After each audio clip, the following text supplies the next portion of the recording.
ఇది బాలికా శక్తి యొక్క సంగమ క్షేత్రం. ఇందాకనే చెప్పారు, పుష్కరాలు అయితే ఒక నదికి వస్తూ ఉంటాయి ప్రతిసారి, కానీ ఇప్పుడు త్రిముఖంగా బహుముఖంగా అనేక రకాల ప్రవాహాలు, అనేక రకాల స్ఫూర్తిదాయక ప్రేరణాదాయక ప్రవాహాలు మన దేశంలో నడుస్తూ ఉన్నాయి ఉద్యమాల రూపంలో. అన్నింటి మధ్యలో అన్నింటి నుంచి స్ఫూర్తిని ప్రేరణని మనం స్వీకరించి మన ధ్యేయాన్ని మరింత సుస్పష్టం చేసుకుంటూ ఉన్నాం. అప్పుడప్పుడు ధ్యేయము మసకబారుతూ ఉంటుంది. ఏ ధ్యేయంతో మనం జన్మించామో, ఈ ఆత్మ ఏ ధ్యేయంతో జన్మ తీసుకుందో, ఇక్కడ ఏ ధ్యేయంతో మనం ఒక క్షేత్రంలో పనిచేస్తూ ఉన్నామో, ఏ ధ్యేయంలో విద్యాపీఠంలో పనిచేస్తూ ఉన్నామో, ఏ ధ్యేయంలో శిశుమందిరంలో చదువుకుంటూ ఉన్నామో, ఆ ధ్యేయం అప్పుడప్పుడు మసకబారుతూ ఉంటుంది. అటువంటి మసకబారకుండా మళ్ళీ దాన్ని దీపాన్ని కనుక తుడికి శుభ్రం చేసి మన జ్యోతి మనకి స్పష్టంగా కనిపించేటట్టు చేస్తాయి ఇటువంటి కార్యక్రమాలన్నీ. కాబట్టి ఇటువంటి కార్యక్రమాల్లో పాల్గొనడం ద్వారా మన శక్తిని మనం గుర్తించగలుగుతాం. ఇందాక చెప్పారు ఇది శక్తి సంగమము అని. అనేక శక్తుల యొక్క సంగమ క్షేత్రంగా ఇది ఉంది ఇవాళ. ఏమిటి శక్తి? బాలికా శక్తి అని చెప్పారు. అసలు బాలికా శక్తి అంటే బాలిక యొక్క శక్తి అని అనుకోక్కర్లేదు మనం. బాలికయే ఒక శక్తి స్వరూపిణి. ఎందుకు బాలిక శక్తి స్వరూపిణి అవుతుంది? ఇందాక చెప్పుకున్నటువంటి అనేక శక్తులు ప్రతి బాలికలోనూ నిగూఢంగా ఉంటాయి. కావలసిందల్లా దాన్ని గుర్తించడం, ఆ ధ్యేయం దిశగా మనం సాధన చేయడం, దానికోసం తప్పించడం, దానికోసం ప్రయత్నం చేయడం, ఇది మాత్రమే మిగిలి ఉంది.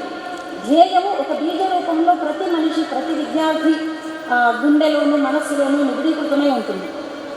మనకు కావాల్సింది ధ్యేయాన్ని గుర్తించడం మాత్రమే. ఇట్లా గుర్తించినటువంటి ఒక అమ్మాయి ఉదాహరణ చెప్తాను మీకు ఇవాళ. ఒక 3 సంవత్సరాల బాలికగా ఉండేది అమ్మాయి.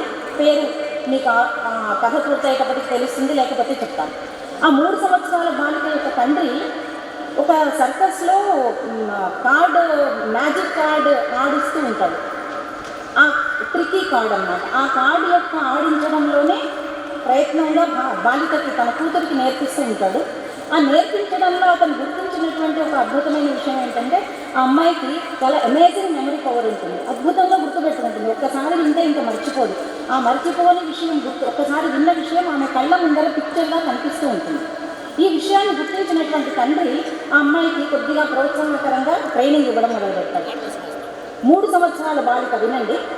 6వ సంవత్సరం వచ్చేటప్పటికి ఆ అమ్మాయి మైసూర్ యూనివర్సిటీలో డెమో ఇవ్వడానికి వెళ్ళింది, విదౌట్ ఎనీ ఫార్మల్ ఎడ్యుకేషన్. అప్పటి వరకు అమ్మాయి స్కూల్లో చేరలేదు. 6వ సంవత్సరం వచ్చిన తర్వాత తండ్రి డైరెక్ట్గా ఆ పిల్లని మైసూర్ యూనివర్సిటీలో డెమాన్స్ట్రేషన్కి తీసుకువెళ్ళాడు. ఆమెకు ఉన్నటువంటి అరిథమెటిక్ నాలెడ్జ్లో, గణిత శాస్త్రంలో అమ్మాయికి ఉన్నటువంటి విజ్ఞానాన్ని ప్రదర్శించడం కోసం మైసూర్ యూనివర్సిటీకి తీసుకెళ్ళాడు. అక్కడ అద్భుతమైనటువంటి ప్రదర్శన ఇస్తుంది 6వ సంవత్సరంలో. అట్లా ఇంకా తిరిగి చూడలేదు అమ్మాయి. ఫార్మల్ ఎడ్యుకేషన్తో సంబంధం లేకుండా తన విజ్ఞానాన్ని పెంచుకుంటూ వెళ్ళింది. తనలో ఉన్న శక్తిని గుర్తించుకుంది. 14వ సంవత్సరం దాదాపుగా ఇక్కడ ఉన్నటువంటి వాళ్ళ మీ వయసుకు వచ్చేటప్పటికి అమ్మాయి లండన్లో ప్రదర్శన ఇవ్వడానికి వెళ్ళింది. లండన్లో ఆమెను అడిగినటువంటి ఒక ప్రశ్న ఏంటో తెలుసా? 201 అంకెలు ఉన్నటువంటి ఒక సంఖ్య, 201 డిజిట్స్ ఉన్నటువంటి ఒక నంబర్కి 23rd రూట్ కనుక్కోమని చెప్పారు. వాళ్ళు లెక్క అడగడం పూర్తి కాకముందు అమ్మాయి ఆన్సర్ చెప్పింది. కేవలం 50 సెకండ్లలో అంత పెద్ద సంఖ్య యొక్క రూట్ని అమ్మాయి చెప్పగలిగింది. ఆ అమ్మాయి తర్వాత చాలా విజయాలు సాధించింది. గిన్నెస్ బుక్ ఆఫ్ వరల్డ్ రికార్డ్స్లో కూడా తన పేరు నమోదైంది. ఆమె పేరు ఈ పాటికి మీకు అందరికీ కూడా గుర్తొచ్చి ఉంటుంది. ఆమె హ్యూమన్ కంప్యూటర్గా పిలువబడింది శకుంతలాదేవి తన పేరు. మన దేశంలోనే, మన పక్కనే ఉన్నటువంటి కర్ణాటక రాష్ట్రంలో పుట్టింది. మైసూర్ యూనివర్సిటీలో వెలిగింది. ఇంగ్లాండ్లో తన కాంతులను విరజిమ్మింది. భారతదేశానికి కీర్తిని తీసుకొచ్చింది. తన శక్తిని గుర్తించింది. చాలా చిన్న విషయం. ఆ అమ్మాయి శక్తి ఏంటి అంటే విన్న విషయం గుర్తుంటుంది. ఇట్లాంటి శక్తి మనలో చాలా మందిలో ఉంటుంటుంది. అట్లాగే తనకున్నటువంటి శక్తిని గుర్తించడం, దాన్ని ఆ దిశగా సాధన చేయడం, ఆ దిశగా భారతదేశం యొక్క కీర్తి పతాకని విశ్వంలో ఒక పై స్థాయిలో నిలబెట్టి చూపించగలిగినటువంటి హ్యూమన్ కంప్యూటర్గా పిలువబడినటువంటి శకుంతలాదేవి. అట్లాంటి అంశనే మనమందరిలో కూడా ఉంది. మనందరిలో కూడా ఇందాకనే గీతలో చెప్పుకున్నాము, సీతా సావిత్రి దుర్గామ్మ తిరు భరదే. మన ధ్యేయం ఏంటి? ఆ అమ్మాయి ధ్యేయం మ్యాథమెటిక్స్లో పైకి రావడం. మన ధ్యేయం ఏంటి? ఫైనల్గా ఒకటే గోల్ మనకందరికీ, ఇక్కడ ఉన్న వాళ్ళందరికీ ఏంటి? ప్రతి ఇంట్లోనూ సీతా సావిత్రి దుర్గామ్మ వీళ్ళని నింపడం. ఎక్కడి నుంచి నింపుతాము? వాళ్ళని నింపాలి అంటే వాళ్ళని మనం ఆవాహన చేసుకోవాలి. మనమే సీతా సావిత్రి దుర్గలుగా మారాల్సినటువంటి అవసరం ఉంది. ఇది మారాలి అంటే మనలో ఉన్నటువంటి శక్తిని గుర్తించాలి, పెంచుకోవాలి. ఇందాకనే చెప్పాను, సీతలో ఉన్నటువంటి లేకపోతే సావిత్రిలో ఉన్నటువంటి దుర్గాదేవిలో ఉన్నటువంటి 3 రకాల శక్తి యొక్క రూపాలు మనకు కనిపిస్తూ ఉంటాయి. భౌతిక రూపమైనటువంటి శక్తి, మానసిక శక్తి ఉంటుంది, బుద్ధి శక్తి ఉంటుంది. ఈ మూడింటికన్నా ఇంకా విశిష్టంగా కేవలం మన సంస్కృతికి మాత్రమే, మన దేశానికి మాత్రమే పరిమితమైనటువంటి ఒక గొప్ప శక్తి ఉంది, దాని పేరు ఆధ్యాత్మిక శక్తి. ఈ 3-4 శక్తులని మనం గుర్తించి పెంచుకోవడం ద్వారా మనమే సీతలుగా, సావిత్రులుగా, దుర్గామాలుగా మారి మన దేశంలో ఉన్నటువంటి ప్రతి ఇంట్లోనూ మన ప్రతిరూపాలను మనం నిలబెట్టుకోగలుగుతాం. ఇది మనం నెరవేర్చుకోవాలనుకున్నటువంటి ధ్యేయం. దీనికి మానసిక ఎదిగినటువంటి వాళ్ళు ఉన్నారు. దానికి చదువుతో, మామూలు విద్యతో సంబంధం లేదు, 3వ తరగతి 4వ తరగతితో సంబంధం లేదు. ఈ మధ్యనే లాస్ట్ ఇయర్ పద్మశ్రీ అవార్డు పొందినటువంటి తులసి గౌడ అనే ఆవిడ ఉన్నారు, కర్ణాటక క్షేత్రానికి చెందినటువంటి ఆవిడ. ఆవిడని చదువుకోలేదు, చాలా చిన్న వయసులో వైధవ్యాన్ని పొందింది.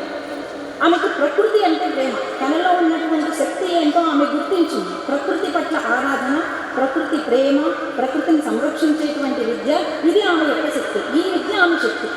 ఆ శక్తిని గుర్తించిన తర్వాత ఆమె దాన్ని పెంచుకుంది. సుమారు 80,000-90,000 మొక్కల యొక్క ప్రతి పేరు, దానికి వచ్చేటువంటి జబ్బు, ఆ జబ్బుకి వేయాల్సినటువంటి మందు, ఆ మొక్క దేనికి పనికొస్తుంది, దానిలో ఉన్న ఔషధ విలువలు, వీటన్నిటికీ కూడా ఆమె తెలుసుకుంది. ఎన్సైక్లోపీడియా ఆఫ్ ద ప్లాంట్స్ అని ఆమె పేరు పొందింది, నడిచేటువంటి ఎన్సైక్లోపీడియా. అంత గొప్ప శక్తిని గుర్తించి తను పొందడం ద్వారా వృక్షమాత అనేటువంటి బిరుదుని ఆమె సాధించింది. ఇంకా భౌతికంగా శక్తిని పెంచుకున్నటువంటి అనేక ఉదాహరణలు మనకు తెలుసు. ఈ మధ్య కాలంలో అరుణిమా సింహ, లేకపోతే సుధాచంద్రన్, ఇటువంటి వాళ్ళందరూ కూడా తమ శక్తిని ధ్యేయ సాధనకి అనుగుణంగా కావలసినటువంటి విధంగా దిశలు పెంచుకుని వాళ్ళు అనుకుని సాధించగలిగారు. కాబట్టి ధ్యేయాన్ని సాధించాలి అంటే ఆ దిశగా మన సాధన పెట్టాలి. ఆ సాధనకి తోడ్పడేదే మనం స్లాట్ మార్చాలంటే చెప్పు లోపలే స్లాట్ కొట్టాలి. ధ్యేయం యొక్క గుర్తింపు కనుక ఉంటే, అంటే ఒక్కొక్కళ్ళు పెంచుకున్నటువంటి శక్తి, ఒక్కొక్కళ్ళు వెళ్ళినటువంటి మార్గము వాళ్ళ జీవన సాఫల్యతకి దారితీస్తుంది.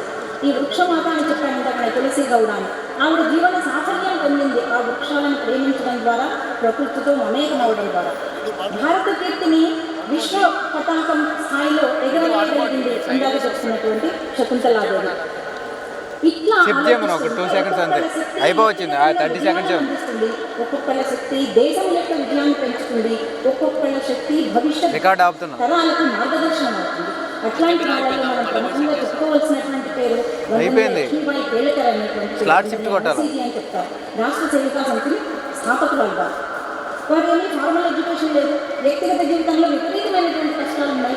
ఏదో పురాణ యుగమో, వేద యుగమో, చారిత్రక యుగమో కాదు, నిన్న మొన్నటి కాలమే. అటువంటి పరిస్థితుల్లో వ్యక్తిగతంగా అనేక రకమైనటువంటి కష్టాలు ఎదుర్కొన్నటువంటి దిశలో కూడా ఆమె తన ధ్యేయం ఒకటే, ఈ దేశంలో బాలిక రూపిణిగా మారాలి, తను సంస్కారవంతురాలై 10 మందికి సంస్కారాన్ని అందించాలి, అప్పుడు తప్ప మనం అనుకున్నటువంటి తేజోమయమైనటువంటి రాష్ట్రాన్ని సాధించలేము అని వారు గుర్తించారు. దానికి తగినట్టుగా వారి దిశని ఏర్పాటు చేశారు. ఇట్లా ఒక్కొక్కళ్ళ ఆలోచన, ఒక్కొక్కళ్ళ శక్తి విజయాన్ని, వ్యక్తిగత విజయాన్ని అందిస్తే, ఒకళ్ళ శక్తి సామాజిక విజయాన్ని అందిస్తే, ఇంకొకళ్ళ శక్తి రాబోయే తరాలకు దారి చూపించినటువంటి దివ్యమైన శక్తిగా ఈ దేశంలో భాషింది. ఈ విషయాలు మనం తెలుసుకుంటే చాలదు, ఈ దిశగా మనం ప్రయత్నం కూడా సాధించాలి. ఏదైతే విద్య అని చెప్తున్నామో, ఇవాళ మనం నేర్చుకునేటువంటి విద్య, ఒకసారి విద్య నేర్చుకున్నాము అంటే భయానికి చోటు ఉండకూడదు, విద్య నేర్చుకుంటే అజ్ఞానానికి చోటు ఉండకూడదు. విద్య అనేది ఒక వెలుతురు లాంటిది. ఆ వెలుతురు తనంతట తాను ప్రవహిస్తూ ఉంటే చీకటి ఎక్కడికి వెళ్ళిపోతుందో తెలియదు, మాయమైపోతూ ఉంటుంది. చీకటి గురించి ఆలోచించాల్సినటువంటి అవసరమే లేదు. ఇటువంటి ధైర్యాన్ని కనుక మనం సంపాదించుకోగలిగితే, మనస్సులో ధైర్యాన్ని కనుక పెంచుకోగలిగితే, ఇంకా మనము శ్రద్ధలుగానో, నిర్భయాలుగానో, దిశలుగానో కావాల్సినటువంటి అవసరం ఈ సమాజంలో లేదు. మనమే స్వయంగా దుర్గా అవతారంగా మనం భాషించగలుగుతాం. ఎప్పుడైతే దుర్గా మాతని ఆరాధించగలుగుతామో, స్వామి వివేకానంద చెప్తారు, నేనైతే నా హృదయంలో ఒక సింహాన్ని ధ్యానిస్తూ ఉంటాను, మీరు కూడా అట్లాగే చేయండి.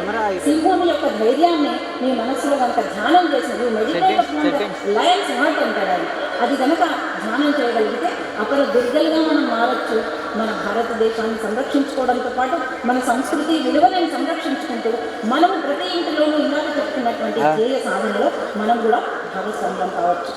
ఇకపోతే సరస్వతి విద్యాపీఠం ప్రారంభమై 50 సంవత్సరాలు గడిచినటువంటి ఈ స్వర్ణయుగ సంరంభాలలో నేను కూడా భాగస్వామ్యం వహించేటువంటి అదృష్టం నాకు దక్కింది.